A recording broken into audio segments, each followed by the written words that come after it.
What have I done? Can I be heard? I sure freaking hope so. Because if I can't be heard, that's not good. And I've got terrible internet right now, so I can't even tell. Can I be heard? Can I be heard? Can I be heard? That's what I really needed at the moment. I don't do these, so I don't know how this is gonna go. Archive is gonna be weird. It's saying my internet connection is unstable. If you're on Wi-Fi, try plugging in your router. I can't freaking do that. How do I sound? I don't even know. Probably sounds like garbage. I imagine correctly. No. Uh,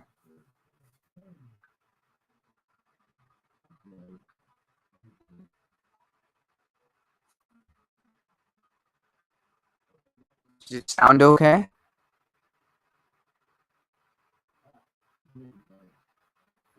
Does it sound bad? Does it sound okay? Oh. That sounds not bad. Oh no.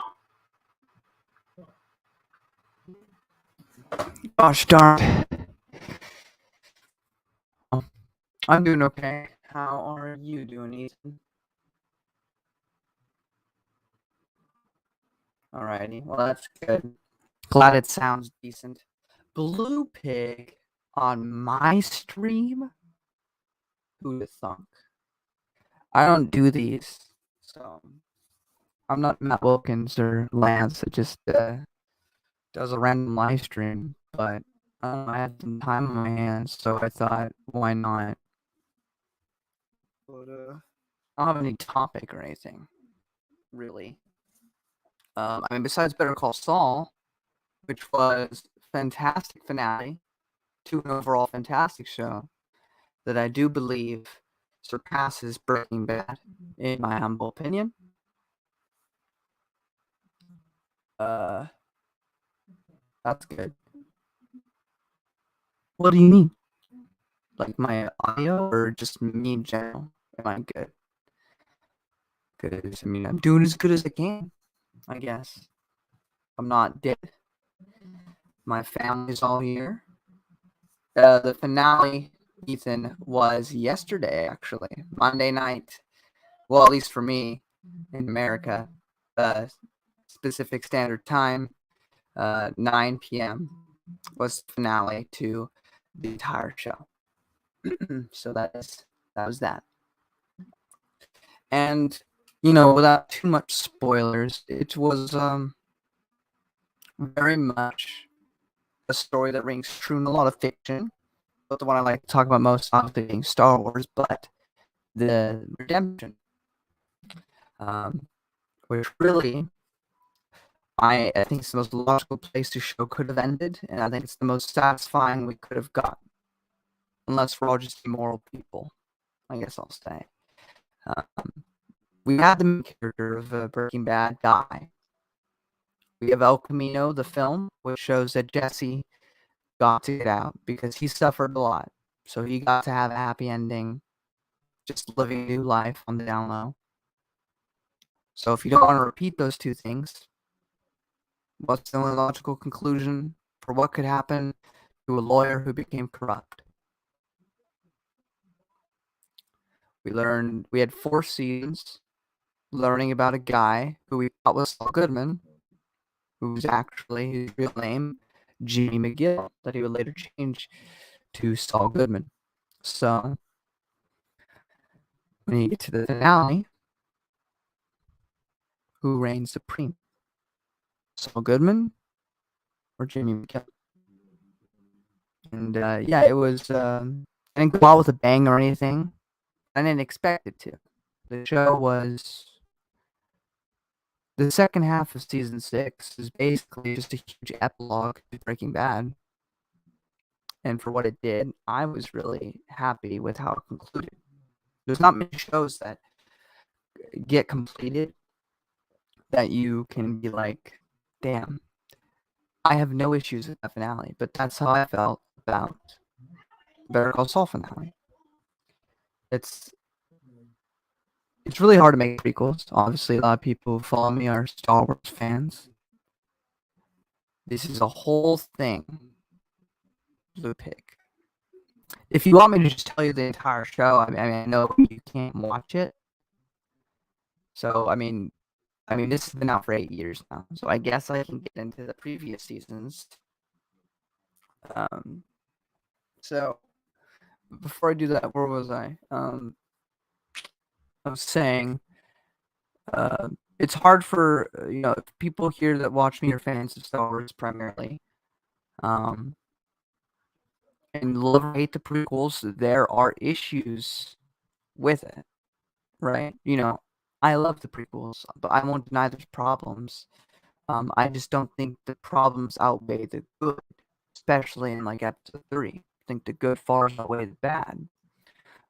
While acknowledging error, because to not acknowledge any flaws in the film would be intellectually dishonest. But all that to be said, prequels are hard to do.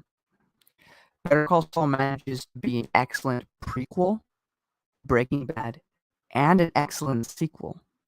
In a way where, yeah, where certain characters are going to end up, and yet you still feel tense in certain scenes because they just nail doing that. Because Vince Gilligan and Peter are excellent writers. And that's why I had faith that I could trust them. Now, Blue Pig asked a very, very, very, very, very, very involved question. So, Jimmy McGill. He grew up with a father and a mother, same as pretty much everyone else, and a brother named Chuck McGill. Now, as Jimmy was growing up, he did a lot of scams and con artist type of things. He's very good at it. In fact, when he was younger, he was called Slim Jimmy because he was very popular for doing so. He did not approve of his father, who owned a gas station, because he was too nice. Because anybody would come in with a sob story, and he'd be like, "It's okay, you can have free food," stuff like that. People would take advantage of Jimmy's father's kindness. And so Jimmy always resented that. Later on, their mother would die, so all that's left is Jimmy and Chuck. Chuck goes on to be a phenomenal lawyer, and Jimmy lands himself in jail, and Chuck bails him out, only if he promises that he has to change his life around. So he tries to become a lawyer like his brother. That is the overall backstory to Better Call Saul. He then proceeds for the first couple seasons to, try to achieve that goal of being a good lawyer. Other stuff that's involved with the show involves the cartel, because Breaking Bad heavily involves the cartel. And so slowly but surely, Jimmy will get more involved. But all that really matters for the long-winded way of getting to answer the question in Blue Pig is that Jimmy and Chuck did not get along. And one of the last things that Chuck Gill told Jimmy was that you can't change, you'll never change, people don't change, and to be honest, I never cared that much about you. He would then go on to kill himself. After that happens, Jimmy does not seem to care that much that his brother died. He clearly does, but he's dodging his feelings, acting like he doesn't have them. So by the end of season 4, when he's convinced court to allow him to have his law license degree again, he immediately goes to legally change his name. He changes because he doesn't want anything to do with McGill, with his brother. who could care less about him, at least by what he said. But clearly that's not true because he killed himself after he felt bad about what he said, clearly. But that being said, for the Breaking Bad universe, he calls himself Saul Goodman.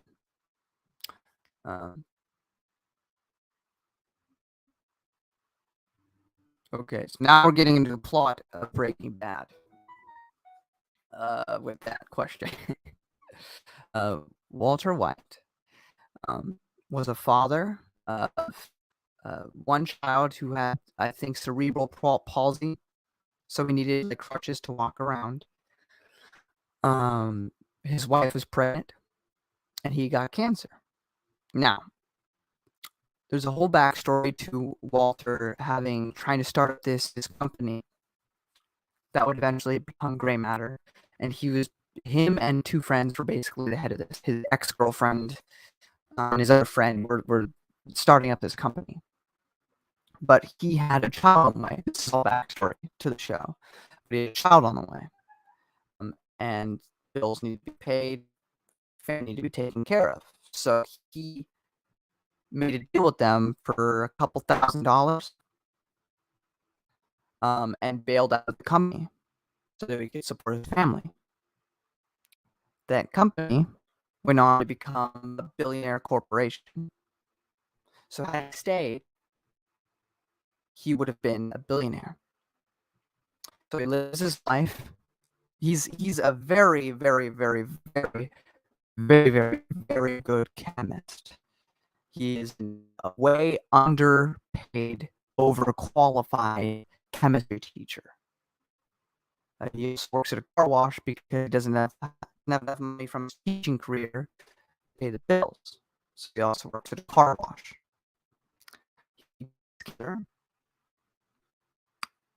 And knows that if he does all the game stuff, that he's gonna leave his family in a massive amount of debt.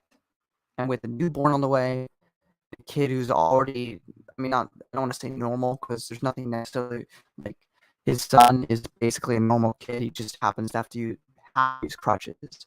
But regardless, it's still. So he ends up getting in contact with his old student, Jesse Pinkman, and they start cooking meth together. And slowly but surely, as the seasons go on, he gets more involved with other things. That is the gist of that. Watch the show though, Blue Pig, but without having actually watched it.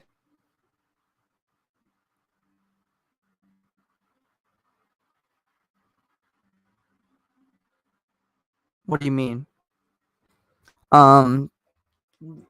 If it's what I think you're talking about, his son wanted to make a fundraiser, basically GoFundMe before GoFundMe's were a thing, to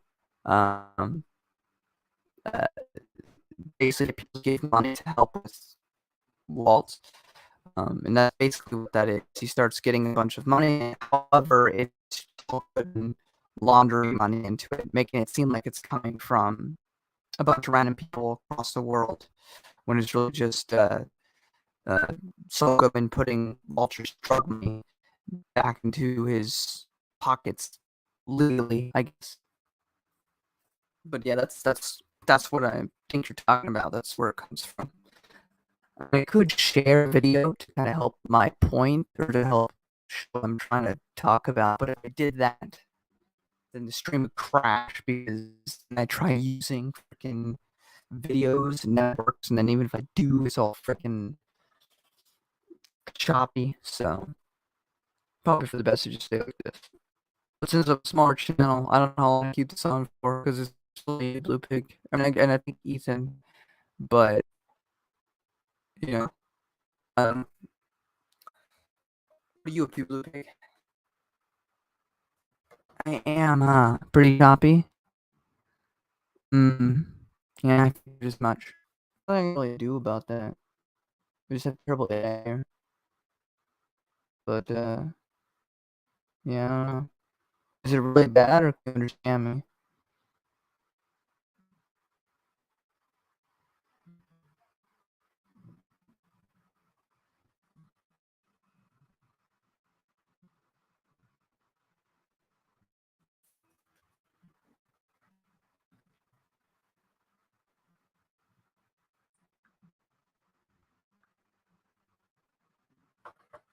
70% of my words. That's really bad.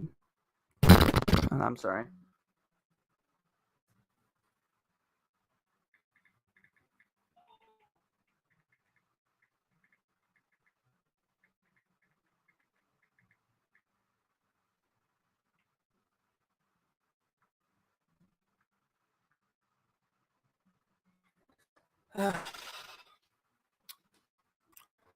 Well, while we're on the topic of things, so you can understand it, Bounty Hunter Wars.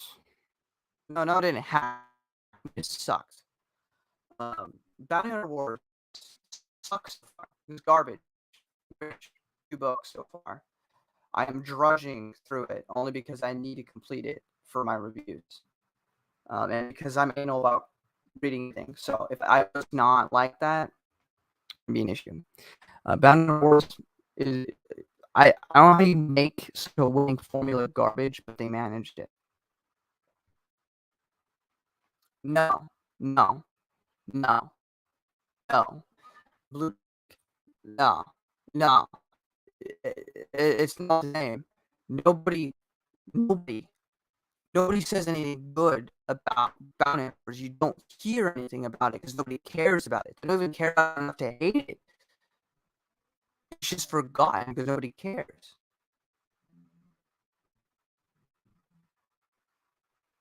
You read parts of it. Try reading the whole thing and tell me the same. Pacing in all of these books has been awful. It is awful. The pacing is so slow, right? And they'll repeat things over and over again. This is sucks. Freaking so you got Zuckus, right? Zuckus doesn't act like Zuckus. If we're going off Tales of the Bounty Hunters, he acts nothing like how he's put in there. Neither does Bosk. I mean, Bosk is a little bit closer to it. Neither does Gengar. Gengar is supposed to be somebody who doesn't have that many emotions. He's only starting to open up by the end of the Tale of the Bounty Hunter story. And in this book, he doesn't act like that. Everybody has to act stupid. Everybody has to suck because Boba Fett has to be the best. Boba Fett also has no character progression, no growth whatsoever in this entire trilogy. Nothing happens so far from the first book that I'm reading. He's just cool Boba Fett, as he was in the movies. Yeah, the most boring version of Boba Fett. Sorry, Boba Fett stands. I don't care if he looks cool with a blonde. It's not gonna make me care about a character. You know what, Master Chief is also just a guy in a costume, except that first off, we embody him for 3 games where he's kind of silent. Even in the 343 games, he has character. He's interesting. And you would be correct. Jingo is better than Boba. Frickin' Ethan said this. Yeah, you are right. I will be correct. I will say, again, no one's going to agree with me because everybody hates Denning, even though it wasn't Denning, it was Travis, which people also hate. There was the Blood Ties comic, Boba Fett, which had this fantastic art in it. The whole thing with his ex-wife and his kid. I loved it. Loved those issues. Thought those were really good. And then in Legacy of the Force, argument can be made. It wasn't necessary for the overall plot of Legacy of the Force. I can kind of see that, but at the same time, it does matter because it goes to him to learn boring stuff, which is stupid, but still, it's more connected than Lando's story in Black Fleet Christ. But regardless, Boba Fett is really just a bounty hunter for like 20 years. There's no progression, there's no change in who he is as a character. The only time she gets that progression is in Legacy of the Force, where he has to deal with choices he's made in the past. Because now his wife is dead. He never even got to freaking. He had a kid with his wife, hung out with her for a year, and then bailed and never saw her again for like 30 years. And then he learns that he has a granddaughter, and his daughter's dead. Like, there's so much good stuff there for Boba Fett's development.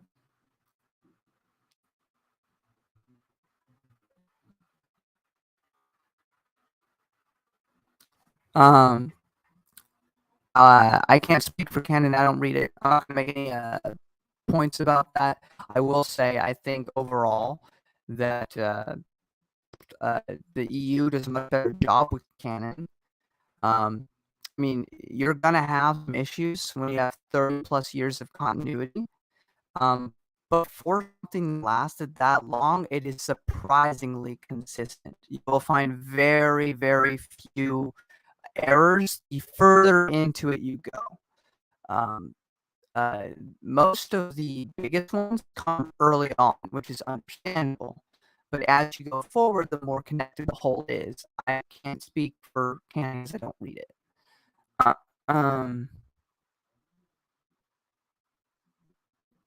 There are 3 versions that are written, but again, they're written at different times, and it's all been connected. There is the Jango Fett Open Seasons comic, which explains or makes it so everything fits. Because in the Jango Fett Open Seasons comic, the Mandalorian that saves Jango is called Jasper Muriel. So it's safe to assume, basically, because Jasper is Jango's surrogate father after his family gets murdered, it's safe to assume that basically, in Jango's eyes, is his dad. So he most likely told Boba about Jasper Muriel, which would explain why later on he would go on to conquer Dawn, change his name to Jasper Muriel, like his, sort of grandfather. And then he would live on Conquer Dawn for a year. And also there's the backstory of him being a stormtrooper in Dark Empire. But yeah, that all happened. It just means that Boba Fett's story is larger than we imagined. He was a stormtrooper for a time. He did change his name to Jasper Muriel for a time. All that stuff did happen, and it's all canon because the EU, if you wait long enough, would tie everything together and wrap it up in a nice bow. I mean, look at the novel Death Star a while back. That whole novel is a giant retcon book, and yet it feels like it was always supposed to be that way. When you read it, it just didn't have that necessary information, and so it's wonderful how it does that. I can't say the same for canon as far as I understand it, because they seem to not think crap about comics and books from what I see or what I've heard in terms of the TV shows and the movies outrank the rest. If it contradicts it, too bad, deal with it. Focus on what's really important, which is the live action and animated stuff, which is really, really stupid. One thing I don't like about Bungie's of Halo is that well, our game's the most important, so frick your expand universe. Which really became an issue with Halo Reach because they told a story about Reach, even though it was already told in the novel. But while there's no official way to fix that, there is a wonderful video by Halo Canon explaining how you could kind of have both the Fall of Reach novel and the Reach video game fit. Thank you. I'm usually based, despite what Noah says. So, also, I'm so sorry. Hi, Revan. Are you still here? How are you? How you doing? You can come on if you want. I will. Actually, if anybody wants to, and I'll decide whether you're worthy enough or not to come on. I'll just leave it in the description. Frick. Thank you. I am very based. I know. Actually, I don't know, but I'll take the compliment. Like I said, I can't speak too much on canon because I don't read it and it's not fair. But from what I've heard, it doesn't seem like they care as much about the written material as they do the stuff that they're actually filming, which I think is messed up. Because then what about all the people, if that's true, what about all the people that put in all hard work, because I'm sure there's good stories in the Disney EU. I'm going to read it because I don't care about it, but I'm sure there's got to be something good in there. Blue Pig, I'm going to have it in the chat, so you could technically join if you wanted to, but you're the one that always tells us all in the Discord that you don't like your voice being heard. So it's up to you. But for people taking the hard work to sit down and write a novel or write a comic, put art into a comic, or whatever it is, young adult story, and be told down the line, enjoy that, but down the line, if you make a movie or a TV show that contradicts your story, well, too bad. Ours is more important than yours. Then, not to mention all the people who do enjoy canon, who are trying to enjoy the Disney expanded universe, to be invested. Maybe I saw Blue Pig talking about the High Republic. Like, imagine you invest all that time and money into enjoying something like that, and then a couple years down the line, they decide to make a High Republic TV show or movie, and then they contradict the books. You'd be pissed. Not allowed to call pizza online now. So whenever those parents be home, I can't. That's fair. And we've got a special guest. Hello. Hi. How's it going? It's going fine. All right. You are sounding very robotic right now. I noticed. I have terrible internet. I don't know how to fix it, but I guess That's okay. I'm a droid today. All right. This is the first time I've ever done this on YouTube. Let's see your comments. Very cool. Yeah. I don't do this very often because my internet always does this. Okay, so I'm here to talk about canon. No, I'm just kidding. I mean, you can talk whatever you want. I don't care. I just won't have anything to add if you start talking about canon. But I've read all the canon because the first rule of warfare is to know thy enemy. So I mean, that's fair. I'm sorry to suffer through it. Yeah, it's okay. They're making 2 Hour Republic shows. I hope they don't contradict your books, because I think you enjoy them. It's Frigari. It's the chicken wings. That's right.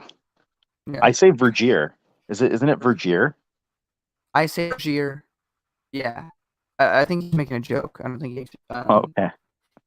I mean, Matt Wilkins says like. You know why I chose this as an avatar? Because in our group chat, I threw that picture up earlier, and it was probably the closest. It was like the first picture I had in my gallery, so I was like, whatever, it'll do for now. When I woke up, I was like, what if you have you seen the movie Dark Crystal? Yep. Yeah, I was like, imagine having a puppet like that in a film would be crazy. So I learned today that Vergier, her species, I think they're called Foch or something like that, if I remember correctly. Yeah. There's a bunch of Foch that show up in a canon comic. It's like Age of Republic or Age of Resistance or something like that. And I guess someone tweeted Matt Martin, and they're like, "Oh, are these Foch?" And he's like, "Yep, you're correct. They're Foch." And I guess that's my issue. Well, that's my issue with canon. Is it just cherry picks all these little things from the EU, and it's like, isn't this cool, guys? This is the things that you remember, but it's always what you wanted. You wanted the EU stuff back, right? And it's always watered down. Yeah. Again, I don't read it, so it's not fair for me to critique it. But it is. I do know that Lucasfilm claimed back when they bought the rights, or when they got bought by Disney, and the idea was we need to disband the expanded universe because we can't be constrained by this 30+ years of history. Which an argument can be made that that's fair, but they could have worked around it. But regardless, so they go and delete 30+ years of history. Like, okay, it's time for us to spread our wings and do something original. And the sequels come out, which all the things that happen in there aren't that original. And then when they start doing the books, what is one of the first things they do? They make first Rebels comes out, which brings Thrawn back, and then they make a bunch of Thrawn books. It's like, well, I thought you were going to be original. Why are you throwing characters that were in Legends into canon? That's not very original. It's pretty bad, man. I think they realize, something that like Thrawn sells because people identify with it. They know it from the EU. And so they're like, okay, well, like let's bring in these indicators that people can resonates with people and that people can identify, and that's going to sort of bring in the old guard. But it hasn't really worked out that way. In fact, I think it's worked out the opposite ways. I think a lot of people who are dissatisfied with canon, especially the sequel trilogy, have found themselves going back to the EU. Certainly that was the case for me. Like I kind of fell off the wagon a bit in reading the continuity, like EU stuff. And then I think it was like after Rise of Skywalker, I was like, I'm just done with Star Wars. And then maybe a few months later. Yeah. See, The Last Jedi, like when that movie came out, I was of the opinion that was, as like visually astounding as it is, the worst Star Wars movie ever. And it really like, killed my love of Star Wars in a way that nothing ever has before. But The Rise of Skywalker for me was worse. So no, I think what I've been willing to concede on with The Last Jedi is if it wasn't a Star Wars film, it would be a decent sci-fi flick. The issue is that it's connected to a franchise. And so when you're playing someone else's ballpark, you gotta play by certain rules. Yeah. And I don't feel The Last Jedi did that. And while The Rise of Skywalker may be a worse film, which I pretty much I didn't watch it because I was already done by The Last Jedi.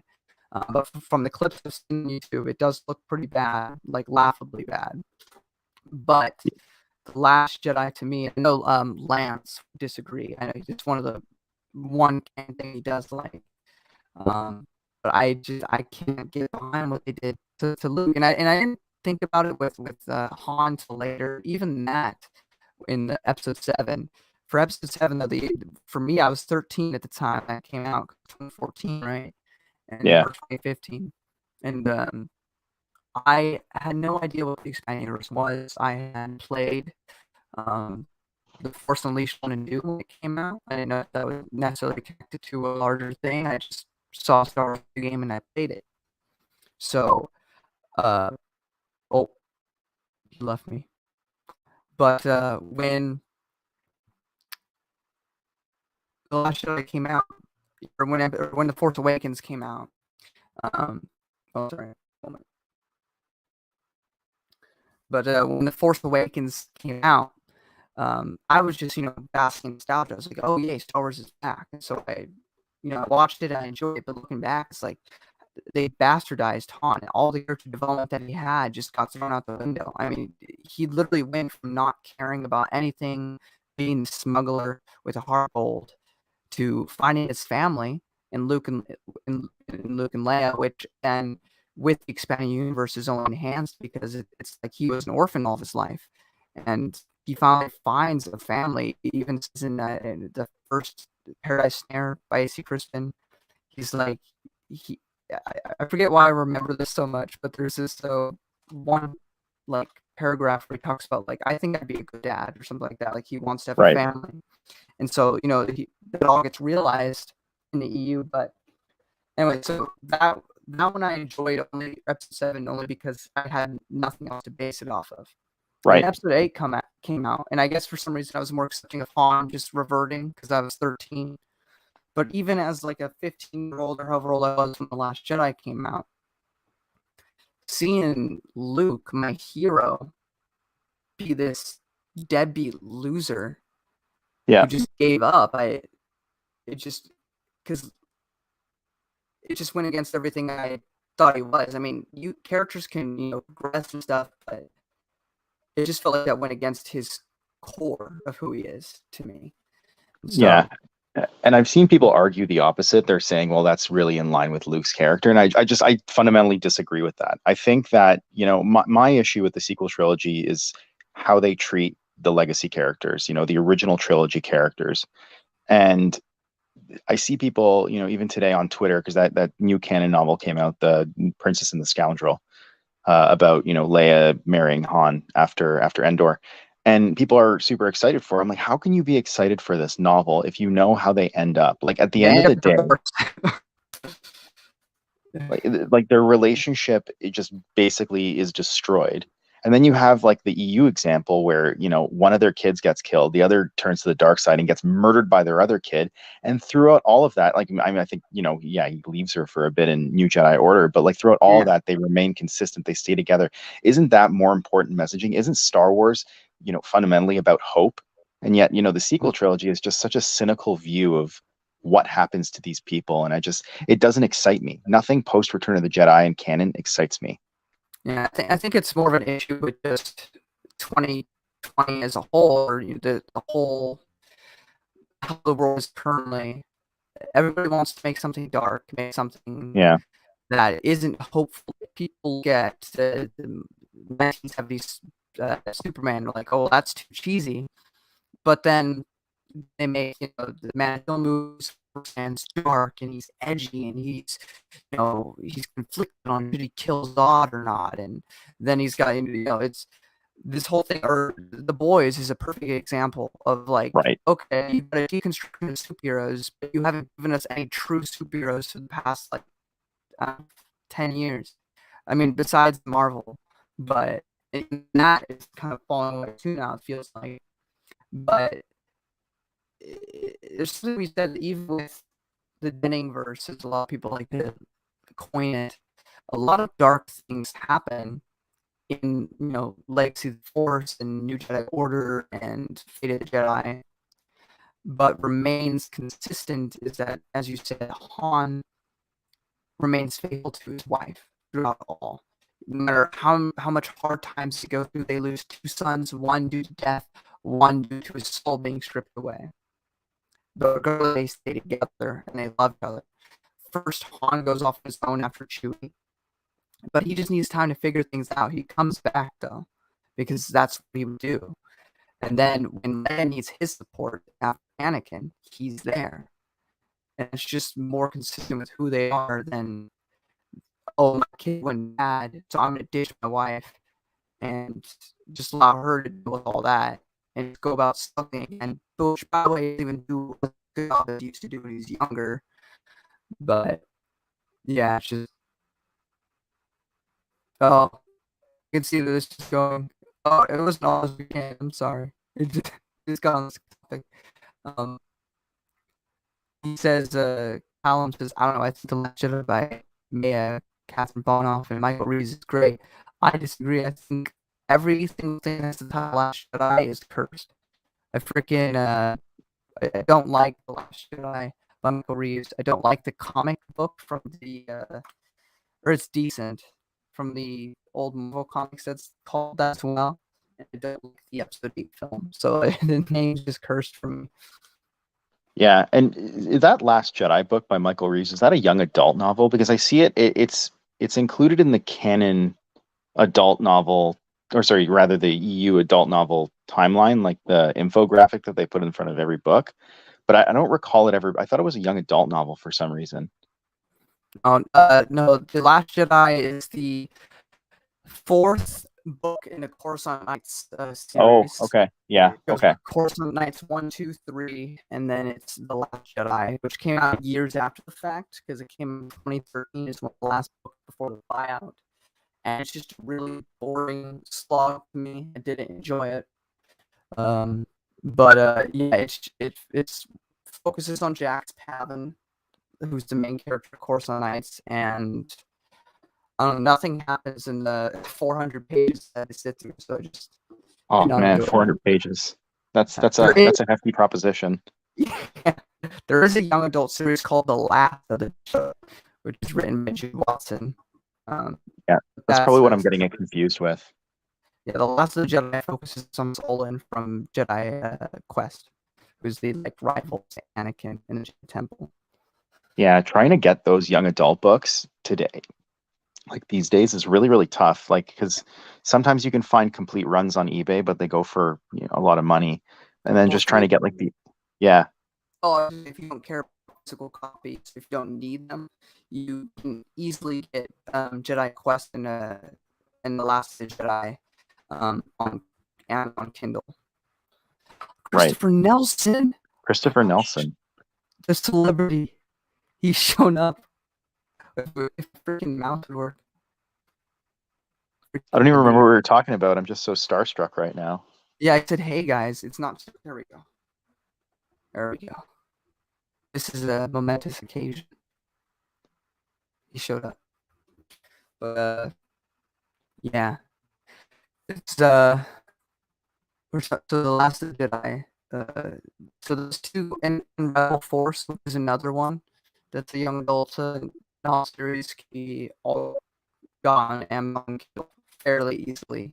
It's the only one that's the hardest to get is Jedi Apprentice because there's no digital version of that. Same with Young Jedi Knights, Junior Jedi Knights.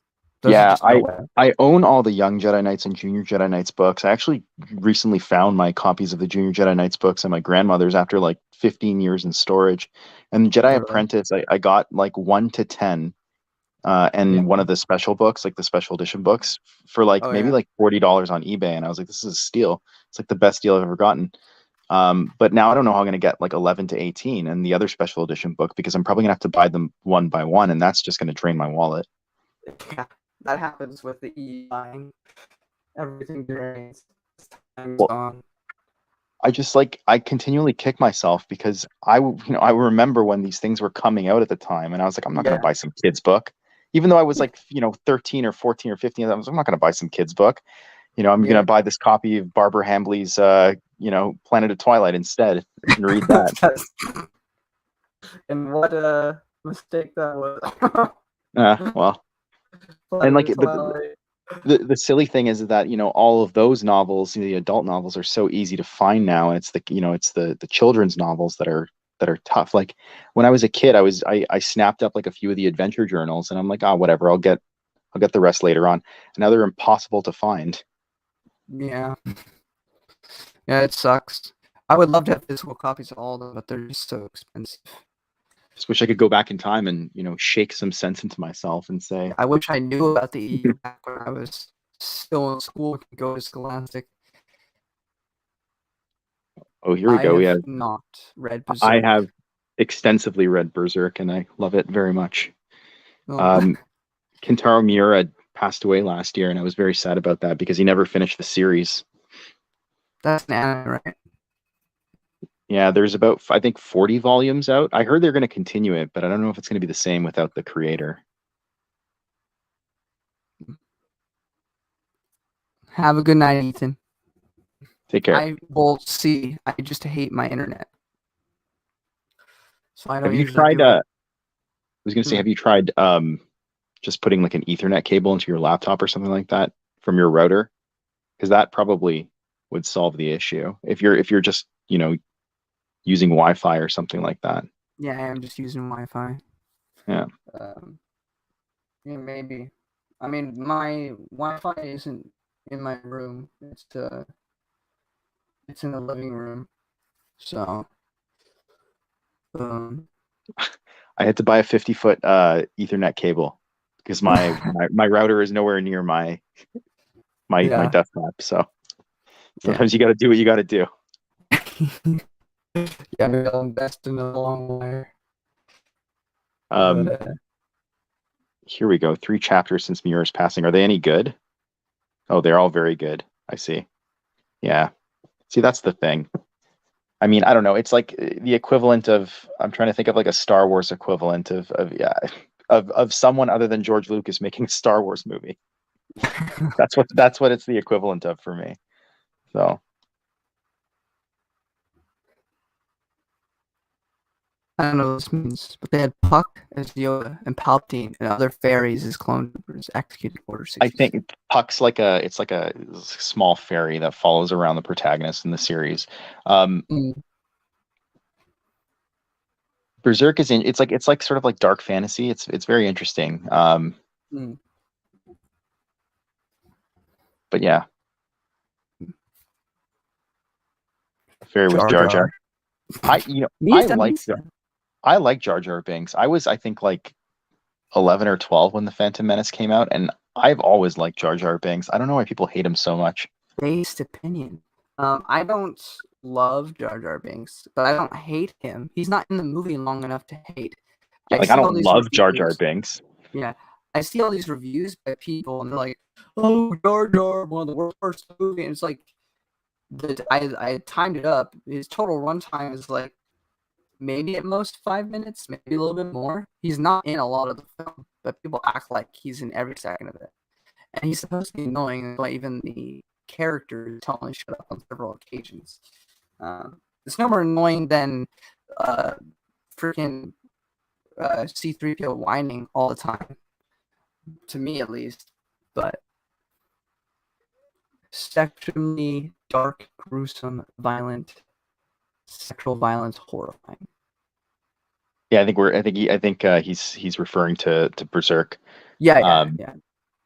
But yeah, like Jar Jar, like see, I like the Clone Wars episode that made Jar Jar and Mace go on a mission together was perfect. Yeah, it's like stuff like that. Like and the funny thing about Jar Jar is that, everything that I see on screen reinforces my opinion that he's like the other Sith Lord. Because everything he does always turns out, for whatever goal he's trying to accomplish. Like it always turns out for the best. And I'm like, this guy is definitely force sensitive, and he's making fools out of all of us. Have you seen the YouTube channel Rick Worley? No, I haven't seen it. Look up when you have free time. Prequels are better than you deserve, and it dives into like some of George Lucas's thought process with prequels.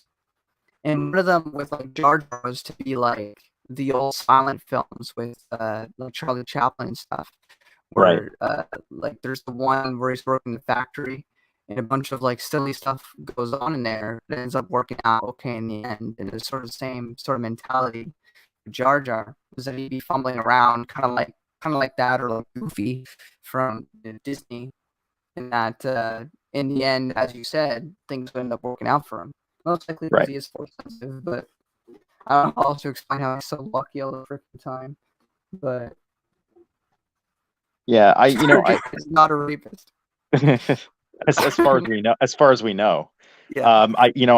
I'm mindful of the fact that he was exiled from Ota Gunga or wherever. So if you read the episode 1 adventures, then you learn exactly why Jar Jar was. Yeah, because he explains it in episode 1, but I was like, I've seen that movie probably like a billion times. I'm like, what the hell are you talking about? Just so you know, though, if you read those episode 1 adventures focused on Jar Jar, the writer Wyndham also writes them, like how it goes down in the movie. So you got like but it's still easier to understand than the movie. But that's fine.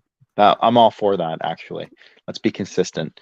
But so why did he got exiled because he crashed the boss's car or something like that? Is that basically he crashed something into a zoo or something, if I remember correctly? There was like a pen or something that he broke by accident.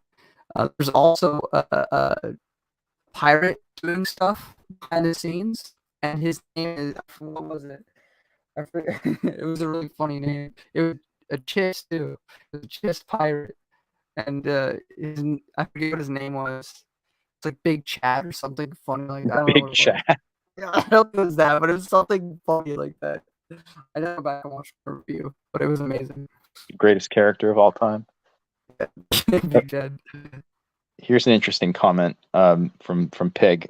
Have you guys read the comic where Jar Jar's dad is that like George C. Binks, I think his name was, or something like that? It's not canon, Star Wars but Tales. I'm gonna include it anyway. You know what's great about it is that for all the people that hate Jar Jar, George Binks is basically them. He's vicariously acting out what all the fans were saying, what a lot of them were saying. Because he has a son that he absolutely despises to the point where he's going to kill himself just so he doesn't hear Jar Jar talk anymore. It's so funny. It's such a good comic. I love it. I think it's hilarious. So his wife's like, you gotta take care of Jar Jar, and then George put the gun to his head. I can't believe that I remember that name, George C. Binks. I can't remember for the life of me important things in my life, but I can remember that Jar Jar's father is named George C. Binks in a Star Wars Tales comic. Exactly. Well, it's more important in life, Yeah, fair enough. I thought that the Tales comics were infinities, as they used to call them, but I guess there's like, because they're so Tales is the one where like really depended on what Lucasfilm said. There are plenty of them that are fine to be canon. There are many that there's some that are pretty obvious that aren't if they look like those old like how your grandparents or something might have like in their fridge like calendars with little comics on it where the characters will look like really cartoony or something. Right. Yeah, so like there's a lot of comics like that which are meant to be like joke comics. Those are obviously not canon. Really, it's very mixed. I try to make sure that when I'm reviewing Star Wars Tales, it's only ones that are canon. Like for example, Lady Luck, which has Lando Calrissian, shows how he won Cloud City, and then there's Right. another short story afterwards. I forget what it's called. Idiot's Array, which is a story which acknowledges the comic from Tales, making sure that by that logic of the hierarchy of canon that it is, in fact, something actually happened. Right. So basically, you're telling me that Indiana Jones discovering the bones of Han Solo is not canon. Unfortunately, no. Oh, okay. That was a fever dream Han had, if you want to make it canon, where he tapped into a parallel universe. By the way, that one, no, it's just not canon. Here's a comment from Pig. People need to talk more about the Infinity's Jedi Academy trilogy. He was talking about this in the Discord that Noah has. It's some young adult book. I know I saw it at Scholastic at some point, but it's this story about this Jedi Padawan or something. But it's not canon anything.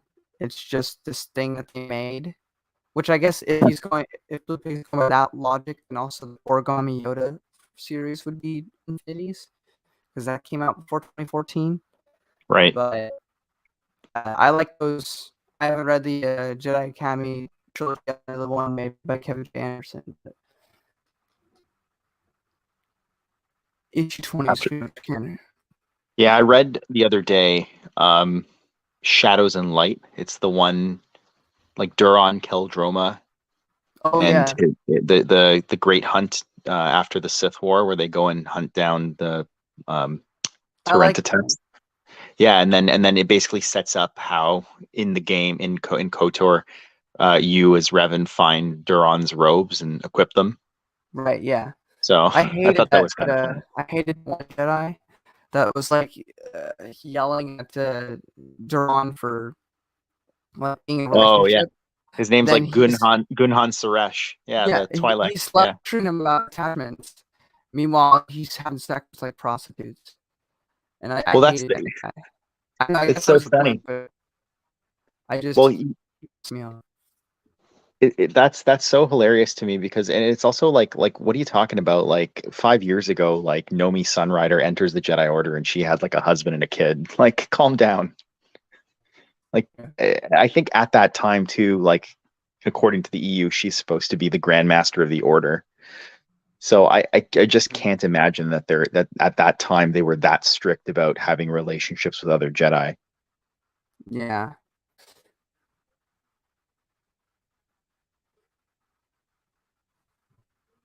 Yeah, I get that, yeah. but it was a comic meant to tie to the game, so they're gonna make it look like the game. So I understand that. There's really no way around it. It's an aesthetic thing. I don't let it bother me too much, but it is different from what Tales look like, and there's really nothing you can do about that. Would I have liked the game to look more like the Tales comics? Yeah, but they went with something that was more recognizable, which is understandable for people that aren't into the EU. You're trying to get as many people to play your game as possible. You want it to look recognizable, not look like that, which would only people that were into the EU would recognize. Yeah, I get that, and personally, I'm a huge fan of the Tales aesthetic. I think that Tales of the Jedi aesthetic. I think that I had read somewhere that they wanted to make when they wanted to make KOTOR look a bit more like the prequels, so that it would appeal to consumers. And I understand that. I think like an in-universe reason would be that the Sith War, we didn't really see it in the comics, but they devastate the galaxy, right? Like, and a lot of rebuilding has to go on, and so like corporations like Zerka have to they snap up all these contracts and start rebuilding the galaxy, and that's why it looks more like the way it does in the prequels. But that's sort of like a weak excuse, because I mean, in the amount of time that we're talking about, it doesn't really make sense that there would be such a huge drastic change in the way things look. So Yeah. it's the best we have. Yeah. Oh, this hurts. Escape for that hurts. Yeah. Enjoying this copy of Escape from Dagon. You mock us, sir. Nah, you have a good time, man. Yeah. But the entire Old Republic timeline, I think, is overall pretty good. Even SWTOR, which I have issues with, but I overall enjoy it. And KOTOR 2 feels a little overhyped because I played it, and while the story's phenomenal, the actual missions I feel are way more boring than KOTOR 1. And in fact, the only thing that kept me going was the main story, because I found the game rather boring.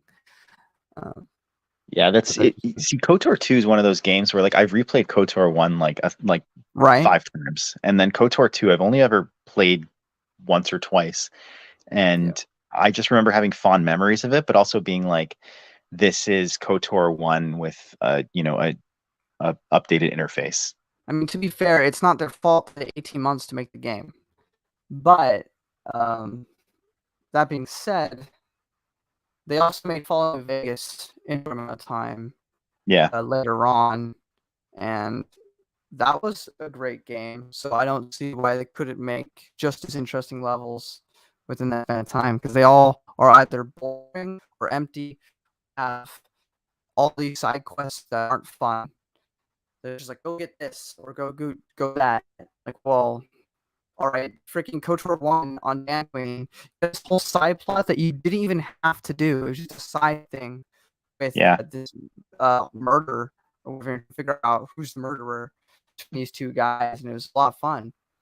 That was a lot of fun. I remember playing that the first time and being like, this is too much like real life right now. I need to stop doing this and go do something else. You mean the novel? Well, no, because at the time I was in law school, and then I was playing that game, and I was like being asked to decide who was guilty, and I was like, I play games to escape real life. What am I doing here? So but it was a really fun mission. I thought it was that quest particularly was well written. I remember. Did you finish law Sorry? school? I did in fact finish law school. Yes. Are you many years ago? Are you are you a lawyer? I am a practicing lawyer. Yeah. But we don't talk. We don't like to. We don't like to talk about that here. We like to keep it Star Wars focused. So. Fair enough. Sorry. Yeah. No, it's okay. But like that's the thing is in KOTOR. Here's an interesting comment. KOTOR 2. The Jedi Exile should have been a male, and Jaden Core, I guess, or whoever was supposed to be Jaden Core should have been a female protagonist. Yeah, I don't have any thoughts on that really. I mean, I don't mind Mitra and KOTOR 2. I she's fine with it. Chick, I guess. I don't know. As for the novel, again, I don't feel that it completely does get where you're coming from. The novel, it certainly glosses over KOTOR 2. But it was a very small event in the grand scheme of things, because the rest of the galaxy didn't even really realize anything was going on, because it was such a quiet conflict, as opposed to KOTOR 1, where there was a whole Sith troopers invading places and stuff. But the Revan novel, says that Kreia is a Sith. She's not. It's a very simplified version. Mitra's daughter. All very simplified versions of a much more complex story in KOTOR 2, but it doesn't, say it didn't happen or that it's not canon. So I don't necessarily agree. And also, as Mitra, the character, she's a nothing character in the game. She's a self-insert for you. The only backstory she has is that she was faithful loyal to Revan during the Mandalorian War. That's all I really have. And that she was exiled because of her weirdness being moved in the Force. But other than that, she doesn't have a character. Her character is whatever you make it be. So the fact that she has a character that's different from maybe how I played it, and the Revan is not an issue for me. Yeah, I just wonder how much of it is Drew Karpyshyn, because he wasn't involved in KOTOR 2 at all. Like he didn't even have any input into the story. It was part of it.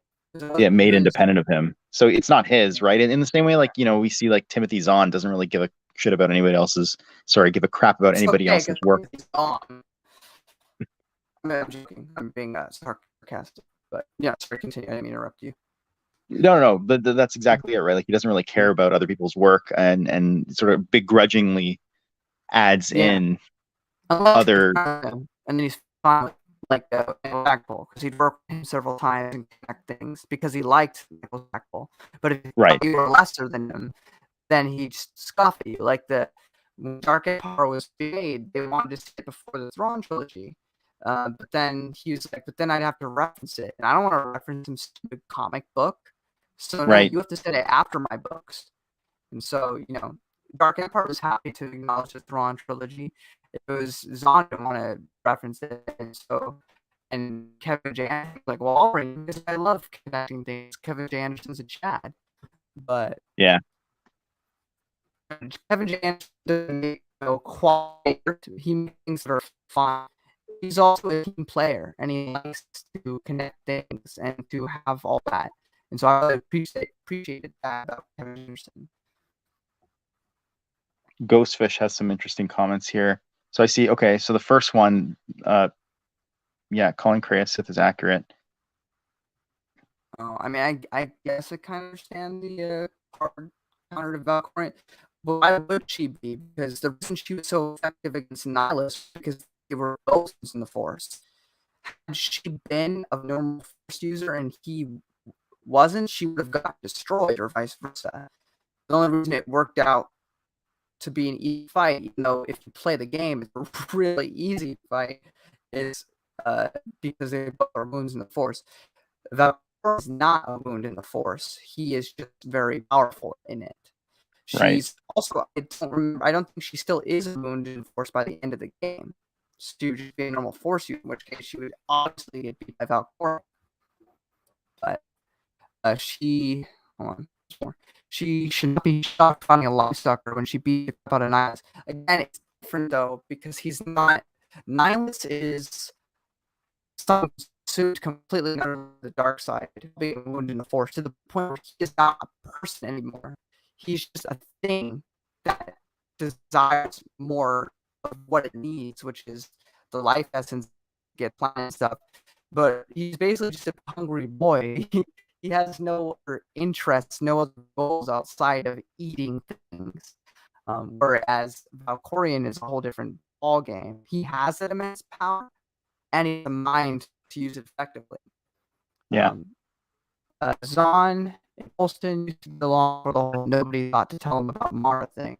I'm not so sure about that. Well, that's just a bit of cold eye, isn't it? I mean, I don't agree in Lucy the Force that they went kind of behind Zahn's back and killed off her character, or didn't almost like the last couple months before they released the book. But at the same time, it's irony because he treated people like crap who was good as him or who he didn't consider to be good as him. And so it's just a bit of a cruel twist of fate. But that being said, also with that, I thought it was done respectfully enough to where I was accepting it.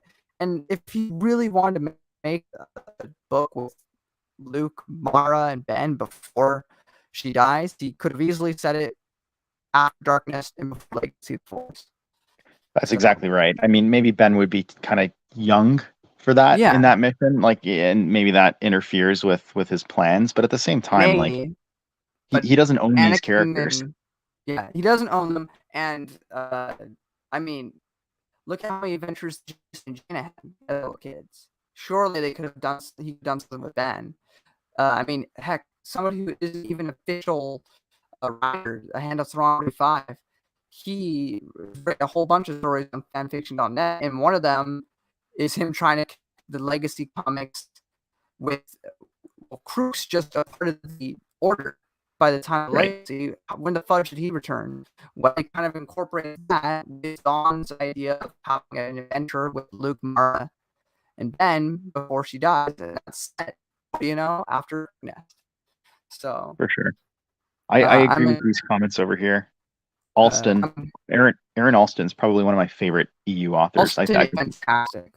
Yeah, I think he's better than Zahn. I think he's better than.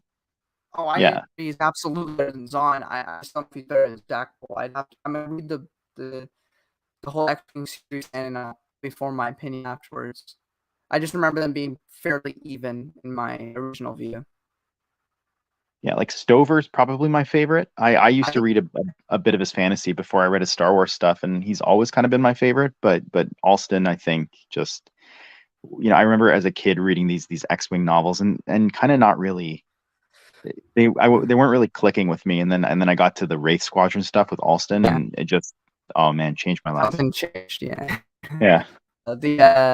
I don't agree about Zahn and Stackpole. Maybe it's a quadruple, but I put Lucino above Zahn, in my opinion. According getting to have Niles' power that makes him a villain too. I can see that. Yeah. He is what Palpatine always tried so hard to achieve, but couldn't. Zahn might break up relationships, but he didn't kill other people's characters. Yeah. But again, he had such a bad attitude for so many years. Again, I didn't say it was right. They should have told him. But it is a bit of a twist of irony. You treated people like crap so long about not being as good as you, and then they take your character and they kill him off. That being said, I thought it was done respectfully. I don't think they were disrespectful, other than not telling you. The way they handled it, I thought was fine. Sure, you're right, I said, but I don't know. Wait, why are we back on the Breaking Bad? Breaking Bad. Yeah. What is Walter get Jesse in with him? Because just real quick, because he can't watch the show because teenagers' parents will him. So he goes on. I forgot to tell you, the pig, that his brother is a DEA agent, and so he goes on a little, I guess, mission with him, and they see, or they don't. They're arresting somebody else. Walter sees Jesse escaping, and so he knows him from school when he was a student, and so he goes to him later about forming something together. But right. You just need to watch the show when you get older, because it's Better Call Saul, the best shows ever made. But I can't think of a better author than Stackpole. Stover's too purple prose for my taste, and you take him a small bias. That's fair. He's very purple. Yeah, I think Stackpole's a really good author too, so I don't see any issue with that. Yeah.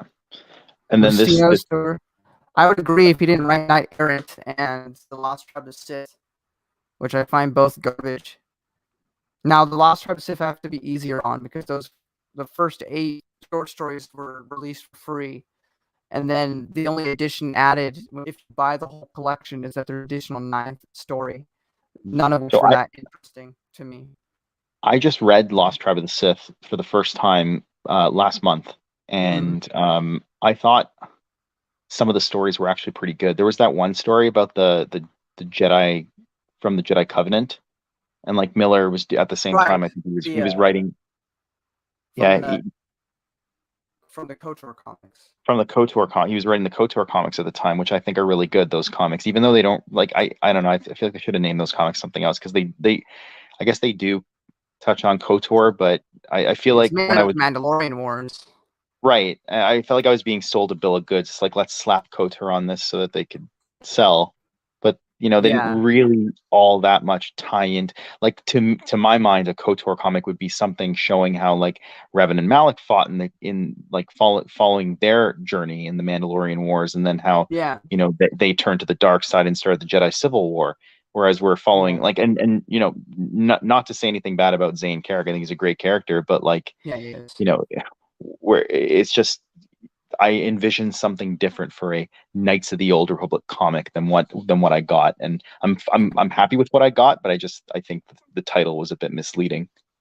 Yeah, that's fair. I do think that the KOTOR comics are my favorite comics of all so far. I read Legacy already. I love Legacy, but I don't think it's as good as the KOTOR comics were consistently for me. But Yeah. with Lost Tribe, I mean, it's been a hot minute since I read all those. Some of them were probably decent. My issues that invaded the Jedi, didn't care at all. That was when I was first introduced to them. I didn't care. Tribe the only one I cared about No, was Vistera. The I rest of them know. I care less about. They credits like, okay, so they're the Sith from 5,000 years ago, but they're stuck on our planet for all this time. And just I don't know, something about it, it felt like a retread of stuff we've already done, and I just didn't care. And then I was like, well, maybe short stories will give me a perspective on them. I care more, and it changed my opinion at all. So, but that said, John Jackson Miller has written a bunch of phenomenal things. Like I said, the Coach comics and the Obi-Wan Kenobi novel, absolutely fantastic in my opinion. Yeah, I love that novel. The only two he was really any noticeable degree of snooty about were Kevin J. Anderson and Veach. Only at a certain point. Still, it was unnecessary from that point.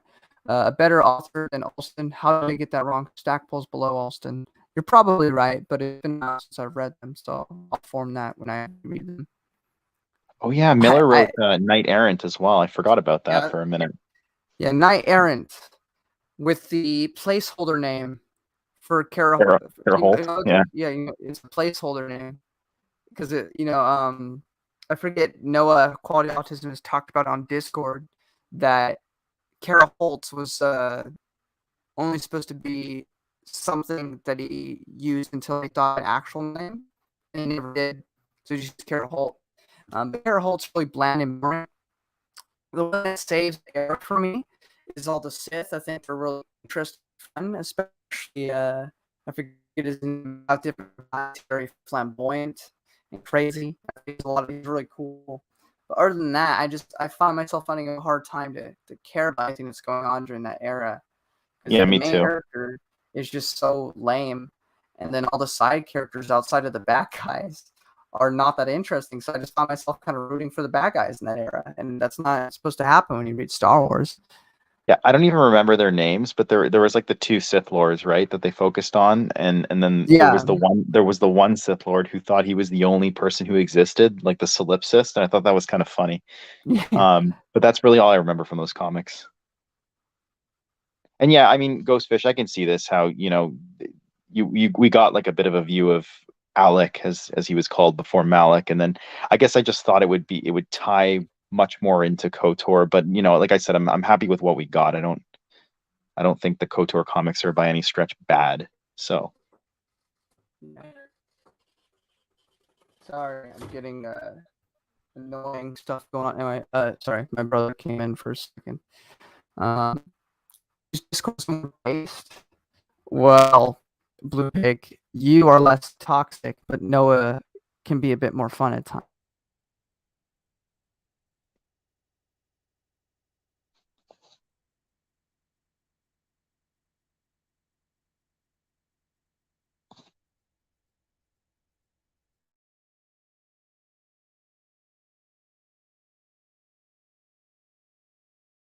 There we go. The Sith characters, especially the ones who think he's got a universe to challenge himself and his brother, remind me of the gold system lords from Stargate SG1.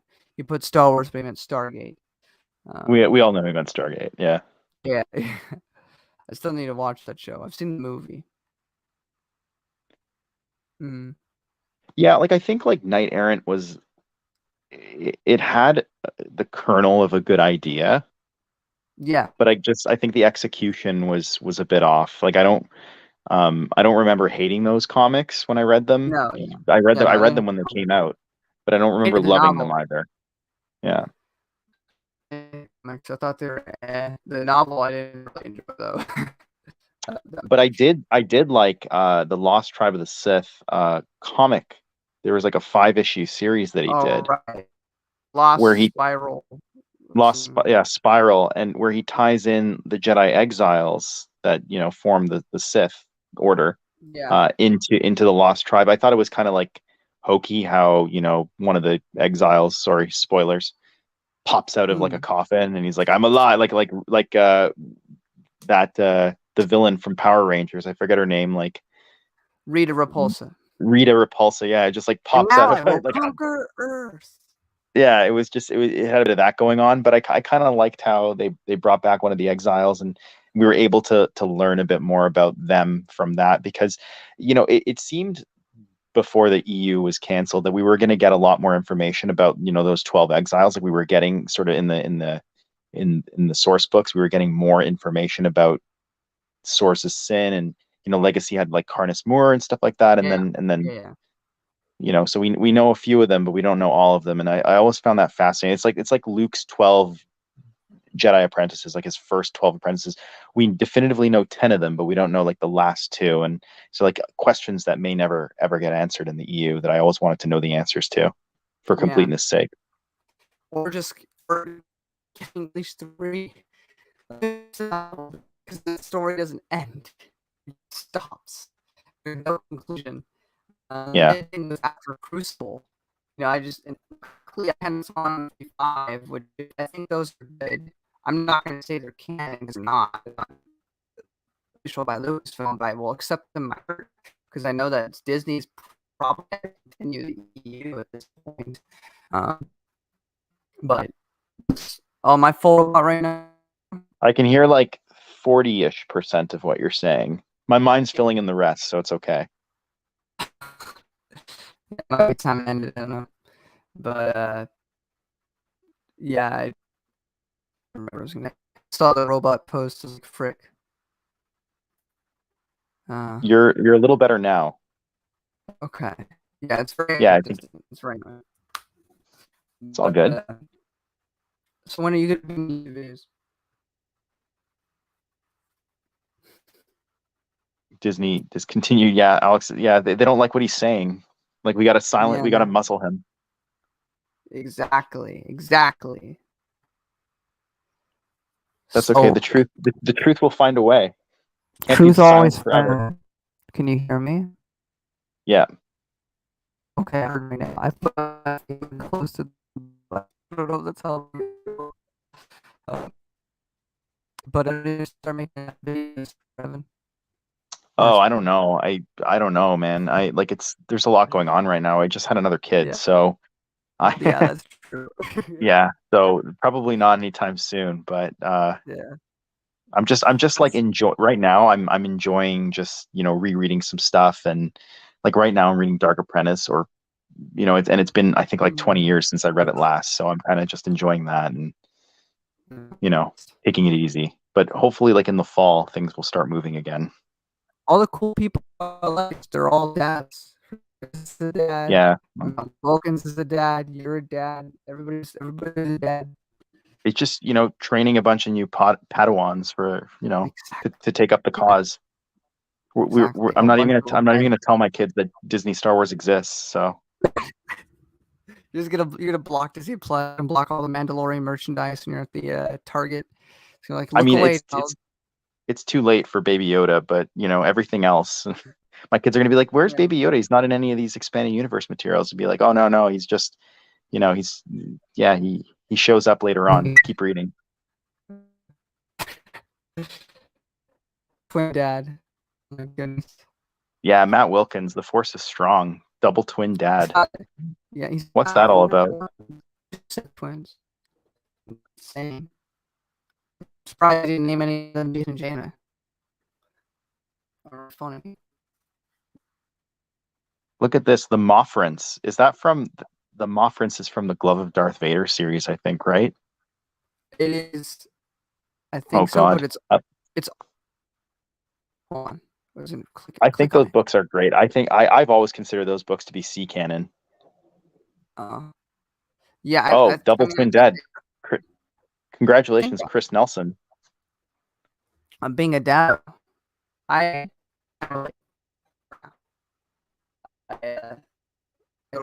I come home and read books right now. But that's not my life. Is the Jedi Prince. Yeah, it's what they call a Central Committee of the Grand Moff's Meet. I loved. I'm gonna reread those books. I think YJK audiobooks. I think they've done um audio books on the Glove of Darth Vader series, and I want to listen to them. 5. He's got 5. 5 Wow. kids. That's insane. It's okay. Building the army of EU lovers. So EU defenders, yeah. They're yeah. gonna make the next bill.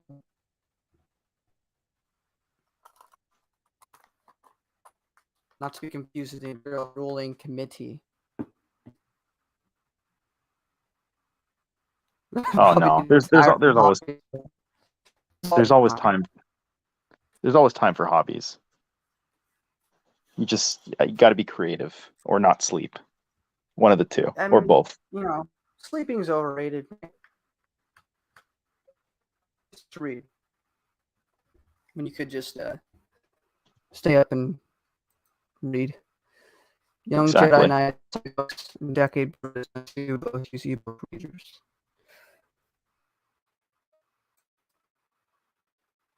All right, that's true too. Or to be confused with the discontinued Quality Broadcast hit show. Quality Autism had a podcast called which got unfortunately. How long did it go for? It went on for like a year and a half. But his co-host wants to do other things, so Yeah, that's fair. yeah. Yeah, no, I fully think that, having a family or, even like a job that takes up all your time, I fully am a firm believer in having to maintain your hobbies while doing these things, right? This is what, defines us as people. And I think that people who veer too far into one aspect of their lives is just never a good thing. Yeah. You Yeah. gotta, I think that's true. yeah, You need the mental health balance too. Like for you sure. can't chirping a parent is wonderful, but you can't if all you're doing is providing and taking care and there's no time for you whatsoever, you might go insane. I mean, my advice is a grain of salt because I'm not a parent, but, just in general. But I mean, look at Han Solo, for example, right? Like he's in the Jedi Academy trilogy that I'm currently reading. He's, the father to 3 children, all of He's which still are like making room under the for age of 3. kids. He's still making room for playing Sabacc games with Lando Calrissian, and going around the galaxy and doing his thing. So Being a cool uncle to Kip unofficially. yeah, I got to check out Decade Bird as well. There's a lot of interesting projects going on right now in the Star Wars community. I think like I'm all for it. I'm all for these audiobooks that they're putting online and stuff like that. Just keep them coming. Well, my voice progressively, I think, getting worse, and internet. So I'm gonna end it soon. What's your final thought of the night? My final thought of the night that I should have you on more often if I do streams. Oh yeah, I'm happy to come on whenever, time permitting. Yeah, you gotta go for the podcast sort of thing. Oh yeah, That makes thanks, sense. man. So, but Inferno Squad in hardcover. The answer is no. You should never buy a Disney Canon novel. You should, if I mean, I'm okay with you having it if someone gives it to you for free. don't spend your hard-earned money.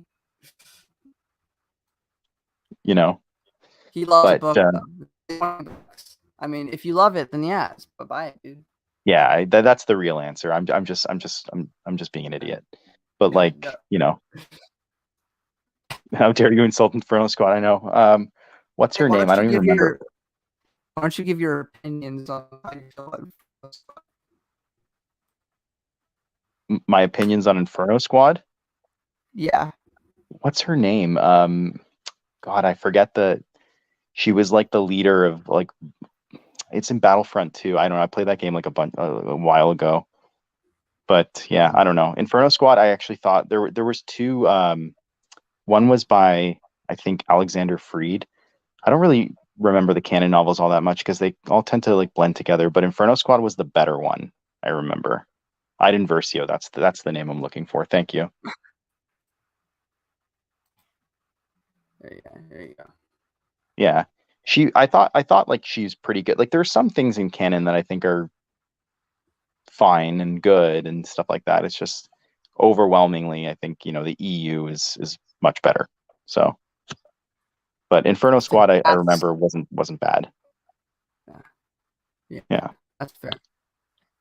Well, I mean, I think saying that the EU is better is the perfect way to end up tonight. I think that's the theme we should end on. That's the quote of the night. Yeah. Pop quiz next stream. Reverend Kist say out to Reverend Kist. I was in trouble with that. Say before I ended the stream. Right? Yeah. Cool. You get no prizes except my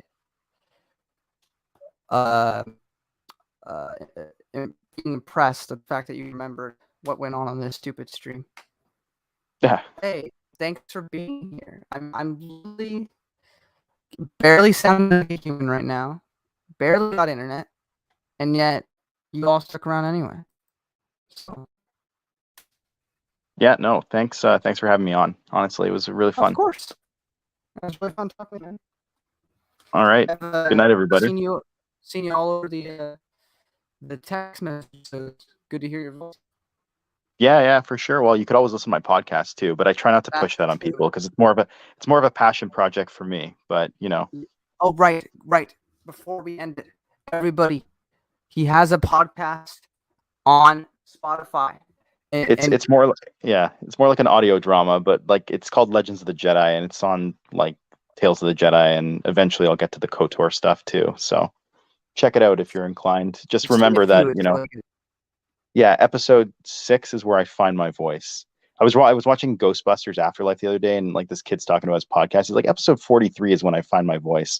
I'm like, yeah, I get that as a podcaster. Episode 6 is where I find my voice. So, bear that in mind. Yeah. All right. Thanks, guys. Legends of the Jedi. That's the podcast. Make sure to go follow it, like it, and help them create it on YouTube so that way more people can see it. Yeah, eventually we'll look into doing something like that. All right. Good night, everybody. Take care.